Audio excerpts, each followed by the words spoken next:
எல்லாருக்கும் வணக்கம் நண்பர்களே. இன்னைக்கு நம்ம எங்கே இருக்கோம்னா நம்ம கீழடி மியூசியம் ஸ்பாட்டில் தான் நம்ம இருக்கோம்.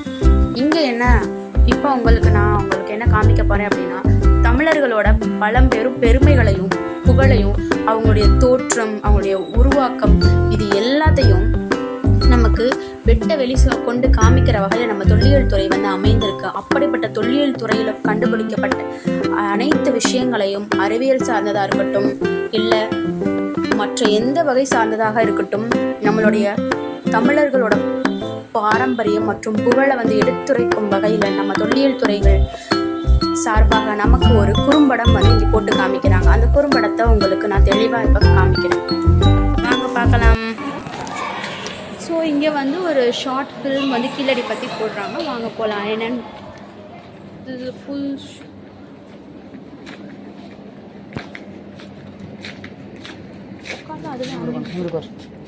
ஆமாங்க.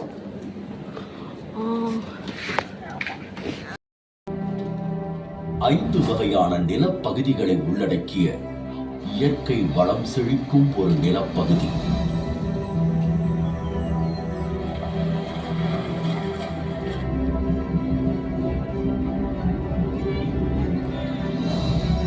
தமிழக நிலப்பரப்பானது தொன்மையான மொழி, தொடர்ச்சியான எழுத்தறிவு, பழம்பெரும் இலக்கியங்கள், பல்வேறு வகையான கலைகள், பிரமிக்க வைக்கும் நுண்திறன் மிக்க கைவினை தொழில்கள் என நீண்ட நெடிய பாரம்பரியம். இந்த தமிழக நிலப்பரப்புல மனித குல வரலாற்றோட தொடக்கத்தை பத்தி தெரிஞ்சுக்கணும்னா ஆயிரக்கணக்கான ஏன் லட்சக்கணக்கான ஆண்டுகள் பின்னோக்கி செல்ல வேண்டியிருக்கு. தமிழக வரலாற்றை தொடங்க வேண்டிய இடம் 15 லட்சம் ஆண்டுகளுக்கு முன்னால்.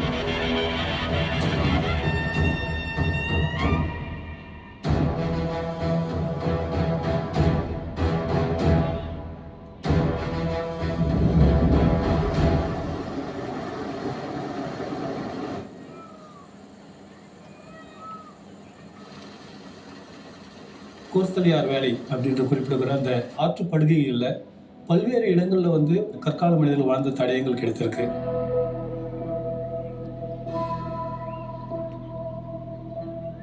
முதலாக கற்களை உபயோகப்படுத்தி அதை கூர்படுத்தி அதை ஆயுதமாக பயன்படுத்தி விலங்குகளையும் எல்லாம் மரங்களுடைய பழங்களையும் அடித்து சாப்பிட்டு அதில் வாழ்ந்திருக்கிறாங்க.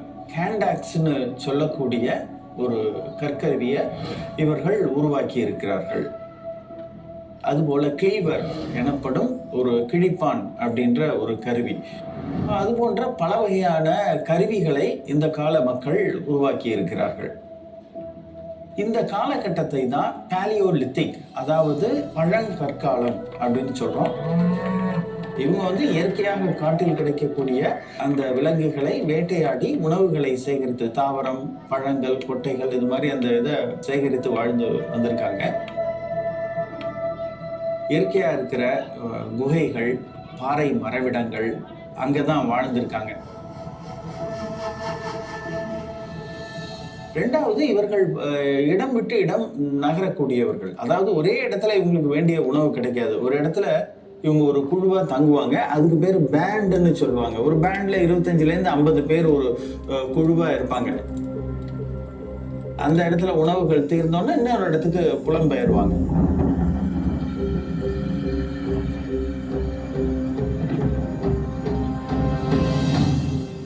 அதுக்கு அடுத்த காலகட்டங்கள் நுண்கருவிகளை உபயோகப்படுத்தி அவங்க வாழ்க்கை முறையை மாற்றியிருக்கிறாங்க. முக்கியமான ஒரு இது என்னன்னா, கருவிகளுடைய அளவு சிறியதாவது அந்த ஒரு மாற்றம் நடக்குது. இவர்கள் சிறிய சிறிய கருவிகளை பயன்படுத்துகிறார்கள். இந்த விலங்குகளை கீறி எடுக்கிறது, அது தோலை எடுத்து ஆடை வைக்கிறது, அதுக்கப்புறம் மீன்களை பிடிக்கிறது, அதுக்கப்புறம் அதையே ஒரு அறிவால் மாதிரி செய்து தாவரங்கள் அறிகிறது, இந்த மாதிரி வேலைகளெல்லாம் உபயோகப்படுத்திருக்காங்க. டெம்பரரியா அங்கங்க வாழ்கிற அந்த ஒரு இதுவும் நம்ம பார்க்கிறோம். முன்கற்காலங்களுடைய தடயங்கள் பல்வேறு இடங்கள் தமிழில் கிடைச்சாலும் அதிகமாக தேரி சைட், அந்த பகுதியில் பார்த்தீங்கன்னா பரவலாக வந்து அந்த இடங்கள்ல வந்து இந்த நுண் கற்கால மக்கள் வாழ்ந்ததுக்கான தடயங்கள் கிடைச்சிருக்கு.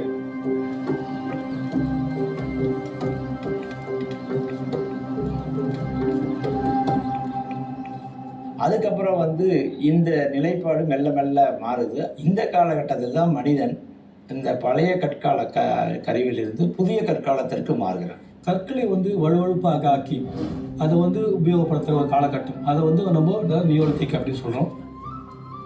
புதிய கற்காலம் அப்படிங்கிறது மனிதன் அந்த வேட்டையாடுகிற தொழிலிருந்து வேளாண்மைக்கு மாறுகிற காலம். அதை வந்து நியோலித்திக் ரெவல்யூஷன், புதிய கற்கால புரட்சி காலம்னு சொல்லுவாங்க. அப்புறம் புதிய கற்கால மக்கள் பானைகளை செய்திருக்கிறார்கள். வேளாண்மை செய்து தானியங்களை எடுக்கும்போது அதை சேமித்து வைக்க இவங்களுக்கு பானைகள் தேவைப்படுது. அப்போ வேளாண்மை சேமித்து வைக்கிறதுனால ஒரு வருஷம் விளையிலனா கூட நீங்கள் அதை வந்து அங்கே நீங்கள் இருக்கலாம். அந்த அளவுக்கு இருக்கும் பொழுது, அப்பொழுது உபரி உற்பத்தி இருக்கும் பொழுது பல்வேறு கலை வருகிறது. அப்படி வந்தது தான் நீங்கள் பாறை ஓவியங்கள்.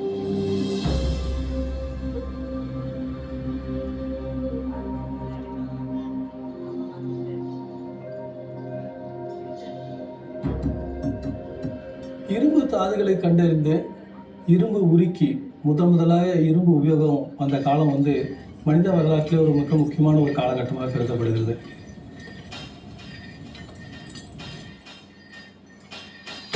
ஏன்னா இரும்பு வந்ததற்கு பிறகு அவர்கள் காடுகளை அழித்து வேளாண்மை செய்ய முடிந்தது.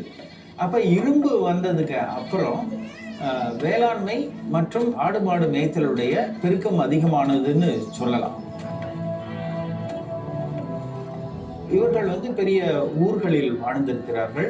எளிமையான வீடுகள், அதாவது அழியக்கூடிய பொருள் களிமண் மரக்குச்சிகளை பயன்படுத்தி வீடுகள் கட்டி வாழ்ந்திருக்கிறார்கள். ஆனா இறந்தவங்களுக்கு மட்டும் நிறைய மென்கர், குத்துக்கள், கற்பதுக்கை, ஸ்டோன் சர்க்கிள், கல்வட்டம், தாழின்னு பலவிதமான அந்த ஈம சின்னங்களை உருவாக்கி இருக்கிறார்கள்.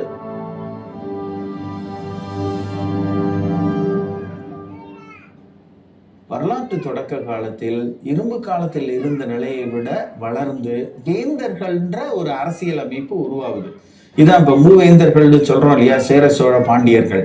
அவர்கள் பெரிய அளவு பகுதிகளை இவர்கள் கட்டுப்படுத்துகிறார்கள். ஒவ்வொரு வேந்தருடைய நிலப்பரப்புலையும் பாத்தீங்கன்னா ஒரு தலைநகரம் இருக்கும், ஒரு துறைமுகம் இருக்கும்.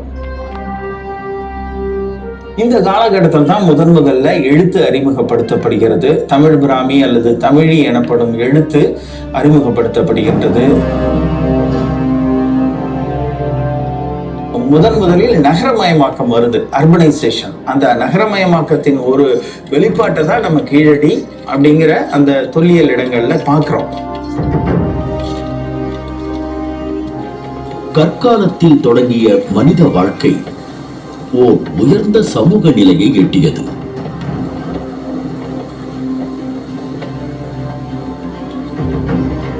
இந்த மனிதகுல வளர்ச்சிக்கு தமிழக நிலப்பரப்போட நீர்வளமும் ஒரு மிக முக்கியமான காரணம்.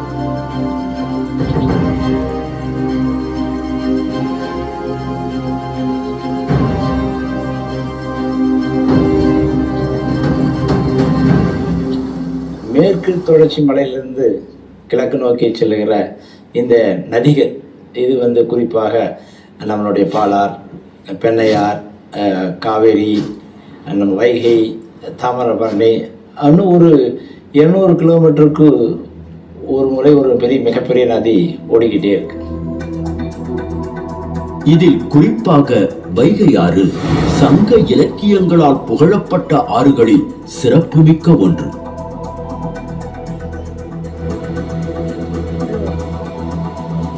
வைகை ஆற்றங்கரையில் மனித நாகரிக வளர்ச்சிக்கான தடயங்கள் புதிய கற்காலத்தில் இருந்தே கிடைக்கின்றன. புதிய கற்காலத்தை சேர்ந்த பாறை ஓவியங்களின் தொடர்ச்சியாக இரும்பு காலத்தை சேர்ந்த பெருங்கற்படை சின்னங்களும் கிடைக்கின்றன.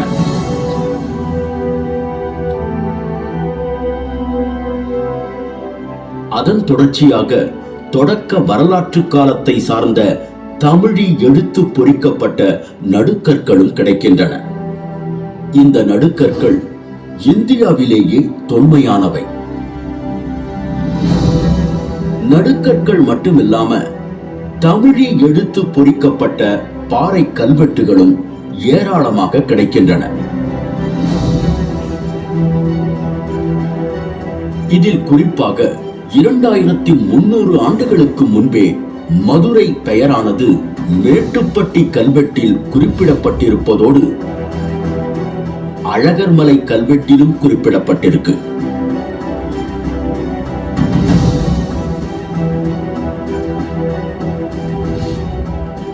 அதே போல மாங்குளம் தமிழி கல்வெட்டில் நெடுஞ்செழியன் எனும் சங்ககால பாண்டிய மன்னனின் பெயர் பொறிக்கப்பட்டிருப்பது மிகவும் சிறப்புமிக்கதாகும்.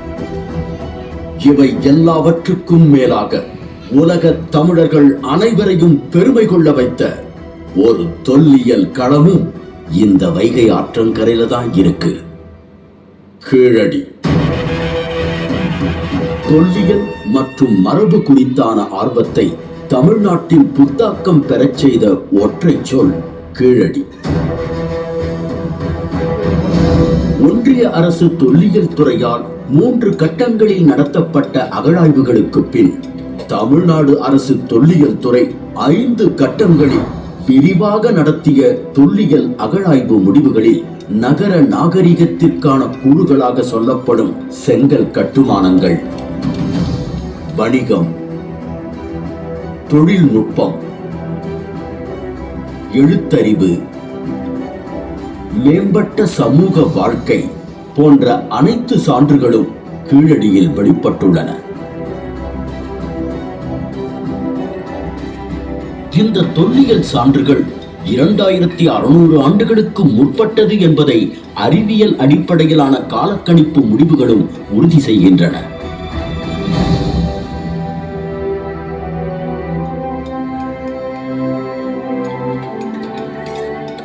தமிழ்நாட்டில் முதல் முறையில் ஒரு விரிவான கட்டிடப்பகுதியில் கிடைத்த இடம் கீழடி. அந்த கட்டிடப்பகுதியில் வச்சு தான் நம்ம சொல்கிறது நகர நாகரிகமாக இருந்திருக்கும்னு. நம்முடைய சங்ககால முறையில் ட்ரெடிஷ்னல் வேல கற்ற நீள் வகையான கட்டிடப்பகுதிகளாகத்தான் எல்லாமே கட்டிடங்கள் கட்டப்பட்டிருக்கு. அதனோட பைண்டிங் மெட்டீரியல் பார்த்திங்கன்னா வெறும் மண்ணு தான் அதனுடைய பைண்டிங் மெட்டீரியல். எந்த ஒரு சாந்தும் அதற்கு பயன்படுத்தாமல் கட்டப்பட்ட கட்டிடப்பகுதி தான் அங்கே கிடைச்சது மிக முக்கியமானது சொல்கிறோம். அதை வச்சு தான் நம்ம இது சங்ககால கட்டிடங்கள் என்று நம்ம ஐடென்டிஃபை பண்ணுறோம்.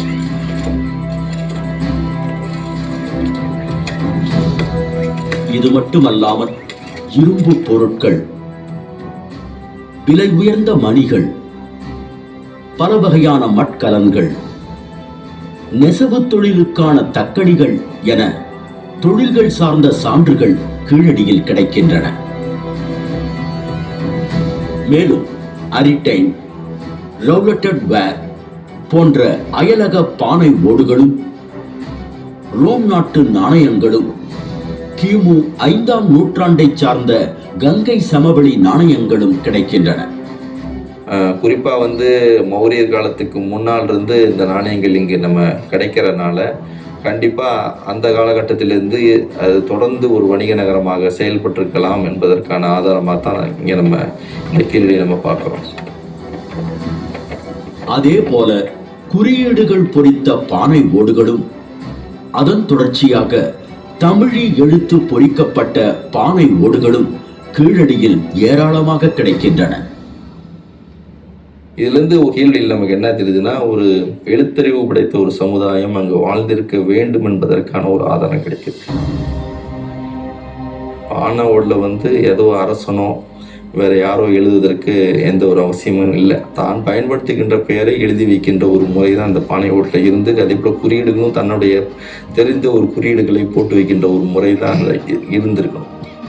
இன்னைக்கு கூட நம்ம இந்த பாத்திரங்களில் எழுதுகிற பழக்கம் நம்மகிட்ட இருக்கு. அந்த முறை ஒரு தொடர்ச்சியான ஒரு முறையாக நாம் இங்கே தமிழ்நாட்டில் நம்ம பார்த்துட்ருக்கோம். அதை தவிர பார்த்தோம்னா விளையாட்டு பொருள்கள், பாஸ்ட் டைம்ஸ் தான் மிக முக்கியம்.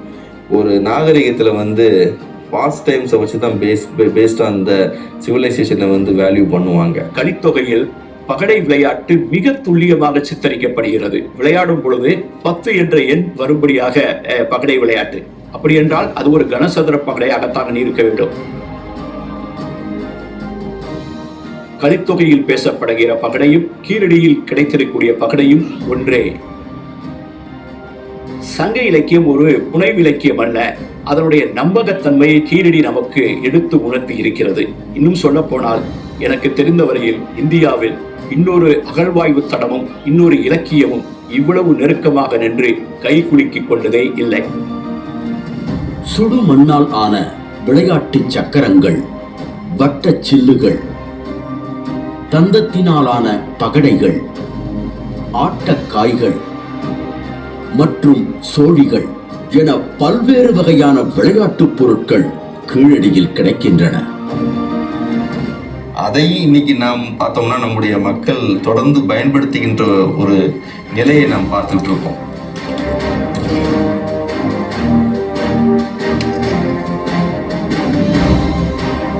தமிழகத்தினுடைய பண்பாட்டு மேன்மைக்கு காரணம் அது தொன்மை மட்டுமல்ல, அதன் தொடர்ச்சியும் கூட. 2600 ஆண்டுகளுக்கு முன்பே முழு வளர்ச்சி நிலையை அடைந்த நகர நாகரீகம் இருந்ததற்கான சான்றுகளை வெளிப்படுத்தியதன் மூலம் கீழடி உலகிற்கு உரைப்பது யாதெனில், தொன்மையை போற்றியும் புதுமையை ஏற்றும் என்றென்றும் உயர்நிலை சமூகமாய் வாழும் நிலப்பரப்பு தமிழ்நாடு.